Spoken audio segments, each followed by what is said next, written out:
पहला क्रिसमस हम बहुत आनंद से मनाते, दूसरा क्रिसमस के बारे में सुनते हैं तो थोड़ा धक्का लगता है कि सारे घुटने यीशु के नाम में।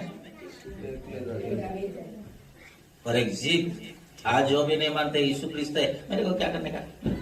एक दिन आएगा कबूल करेगा यीशु ही ख्रिस्त प्रभू है, यीशु ही देव है, देवांचा देव प्रभूंचा प्रभू है, राजांचा राजा। एक दिन आएगा, वो होगा दूसरा क्रिसमस। तो मुझे ये बोलना है, पौलुस हा फिलिपी क्रस 2 अध्यायामध्ये येशूच्या जीवन हिस्ट्री पुढे लिहून ठेवलेला आहे। येशू म्हणजे येशूला ख्रिसमस म्हणजे